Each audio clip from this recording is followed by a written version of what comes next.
Hello, my beautiful friends on Marriage Without Tears channel. I am happy to be with you once again. This is an auspicious time. Actually, I know you enjoyed the Yuletide very well. Welcome back to from your various bases. I welcome you back to town. You are all blessed. This topic is an awesome one. When you are ignored by your spouse, what do you do? Have you ever felt like a stranger in your marriage? I mean, your spouse comes into the house, he does whatever he wants to do, he organizes a party before he lets you know what is going on, he goes to work, he comes back, he doesn't share his day with you. Or maybe you have a wife, somehow she's always happy with her friends, enjoying friendship with a lot of people outside it, but when she comes into the home, she can't share her day with you. She goes inside the bedroom, takes her bath, and then she goes to bed. Somehow you are beginning to feel like a stranger in your marriage. This is a marriage that is so filled with joy before. Somehow it appears as if a lot of bitter water has gone down the drain. I mean, a lot of bitter water has gone down the bridge. Somehow. I don't know about you, but for some of us who have been in marriage for such a long time, we have felt that way at one time or the other. A man actually, I know of a partner that won an election, and everybody out there had already known that he won. They were all jubilating and celebrating before ever he came back to tell his wife that he won. I mean, it should be the other way around. His wife should be the first person to receive a call. I have won. And then the jubilation should start from the home, not from the outside. But I know of so many spouses where it is so. Jubilation starts from the outside. Every person else knows what you are doing except your spouse. So, when you are ignored by your spouse, what do you actually do? The first thing you must do is to pause as a person and ask yourself, when did this begin? What gave rise to this? Is this my own fault, or is there something that is going on in his or her life which I do not know about? What actually is the situation that my spouse is facing that makes him or her to turn his back towards me? Is he overstressed at the workplace? Is he going through some trying time with his fellow employees? What pressure is he facing? Has he found himself in another relationship that he enjoys more than our company? What exactly has given rise to this? You must, as a person, sit back to ask yourself very definite questions. I know of a man that never did that, and before he realized what was happening, his wife came back with a divorce note. I mean, it should not be so. If you are very attentive to what is going on in the life of your partner, you should be aware that a lot of water is going down the bridge. Honestly, very, very true. But when you turn your back and you are doing your own thing while he or she is doing her own thing, then you have left a big crack that any rodent can crawl through and damage the very fabric of your relationship. So pause a little and find out why. Second thing you need to do as a spouse at this point in time is to use effective and calm communication. This is not a time for confrontation. It is a time for communication, a time for conversation. It is not the time for you to criticize and blame your spouse. No. Even when the problem or the challenge is coming from him or her, it is not still a time for you to criticize him or her. It is not the time to play the blame game. No. All you need to do is to calmly, exercise a high degree of calmness. Be empathetic. Be compassionate. Use the kindest of words to communicate to your spouse at this period in time, because that person is going through an emotional and even a physical challenge. So you need to actually explore every calmness in you to communicate to your spouse at this period in time. Very important. The third thing that you also need to do when you are confronted with such a situation, if you have tried all manner of ways to get his attention or to get her attention, or to actually discuss this warmly, and you are still failing, you need to actually open up your eyes and boldly confront that situation with still kind words by simply saying, darling, The man I married is not what I'm seeing. I don't know exactly what is happening, but I feel very offended. I feel left out of your life when you finish making a decision before telling me.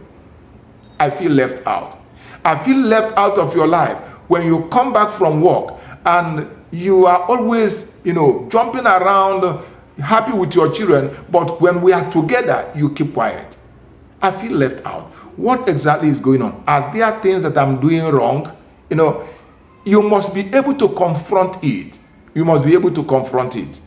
If you don't confront it, then you have given rise for the situation. I know of people who confront it negatively by keeping silent themselves.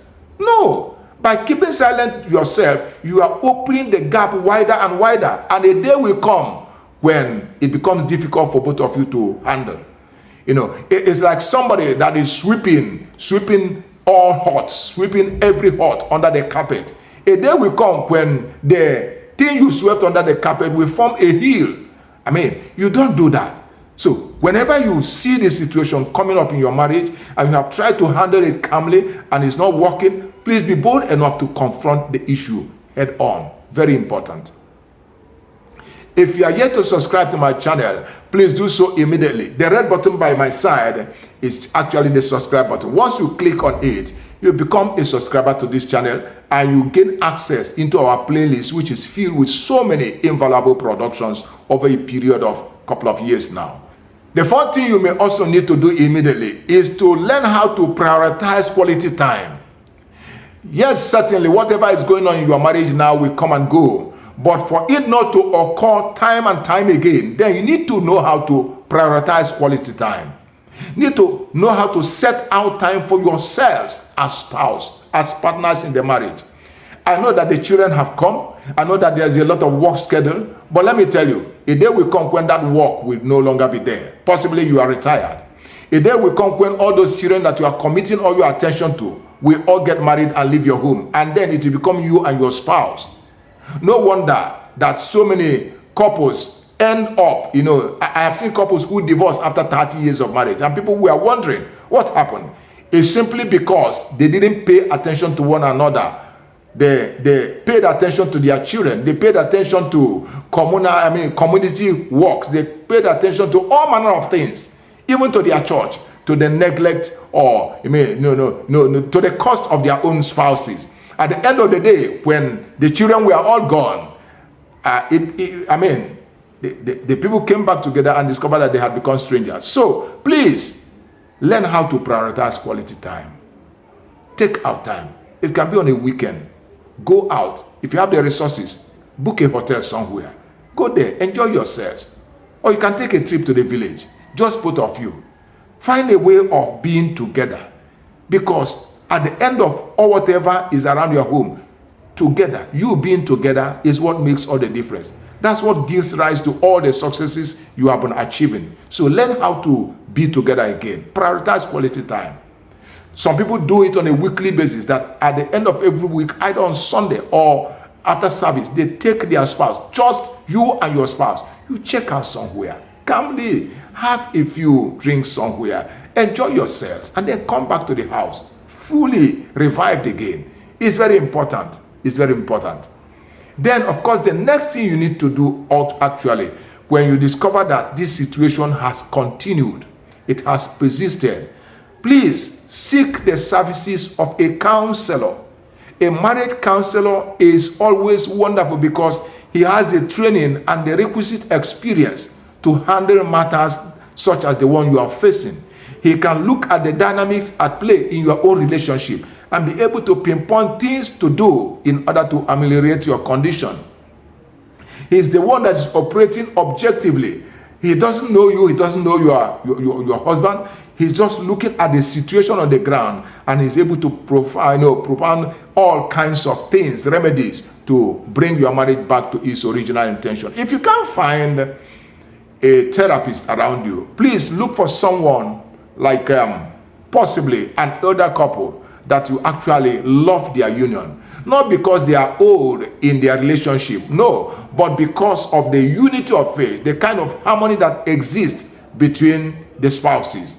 If you can If it is the kind of thing that you want, you can seek counsel from such people. But you need them to also mentor you and your husband, mentor both of you, so that, the experience, the training, or the resources you are getting from them will actually be invaluable to both of you as a couple. It's very important.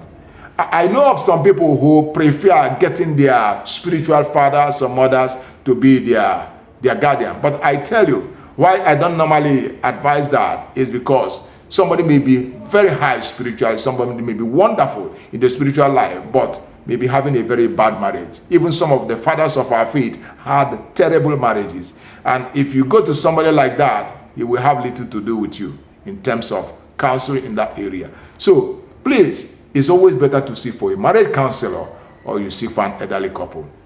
And finally, if you are in the situation we are talking about, I want you to know that marriage is a symbiotic relationship of two people working in one heart, two people that are in a journey together.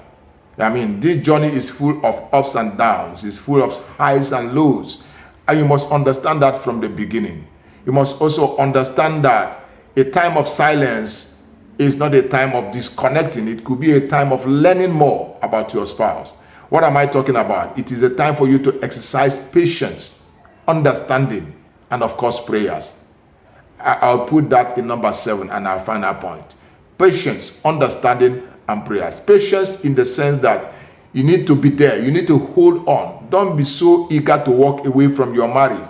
Don't be so eager to begin to, begin to use acerbic words on your spouse.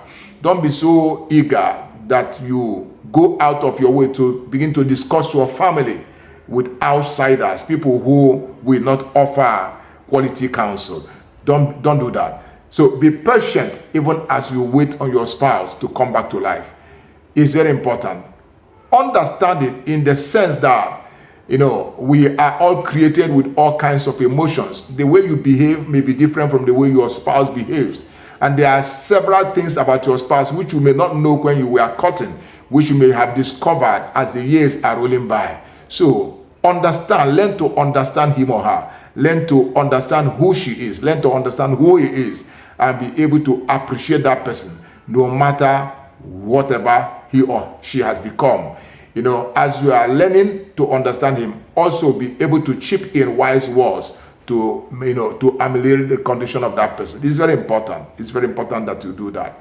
And I say prayers because at the backbone of every viable marriage is a marriage that is rooted deep in God.